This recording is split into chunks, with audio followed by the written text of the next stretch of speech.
Hello, this is Ivy. Today I would like to introduce to you a very important concept in blockchain. It is not your private key, it is not your coin. Prepare for launch. 3, 2, 1. What do you mean by that?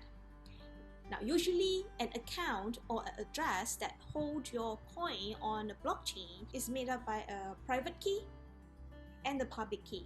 Private key, as the name implies, you should keep it private and only to yourself in a safe place.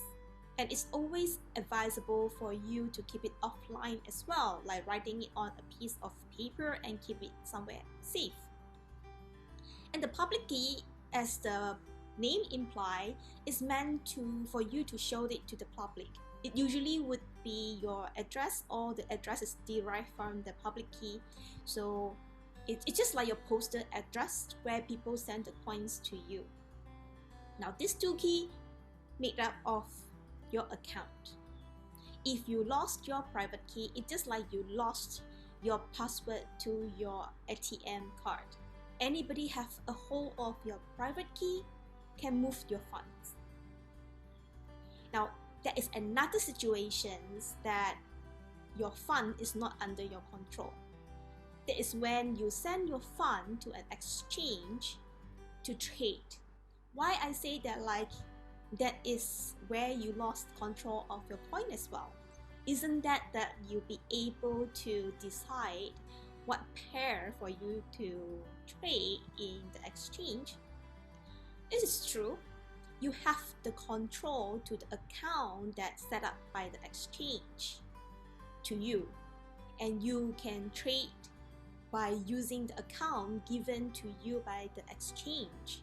But that is basically not a blockchain account. It's just an account set up in the exchange's database. If you ever have sent coins to the exchange, you will remember this step where you send a transaction of certain amount of your coin to the address of the exchange. Now, that actions actually transfer your funds out of your account to the account of the exchange. And who hold the exchange's private key? Of course, it's not you. So if anything goes wrong with the exchange, you will have no control over your coins.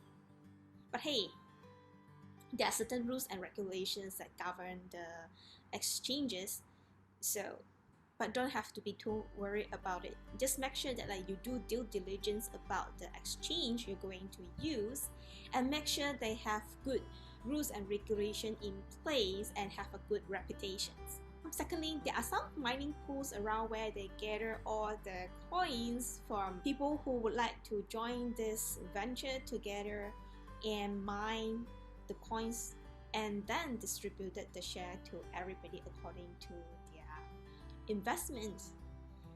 Now, if you ever join this, you also should remember that you would send a transactions of your coins out from your address to the mining pool address. When you send it out, it means it's in their address. And who control the private key of that address? Of course, it's not you. And there, you lost control of your coin. And it all depends on how their rules and regulation and how good they are in fulfilling their promises. Now, there is always some risks for us to do some investments. Just know your risks, do your due diligence, and put only the money that you're willing to lose in this. Remember, not your private key, not your coin. Thank you for watching. Subscribe to the channel and I'll share more about blockchain in the next video. Bye.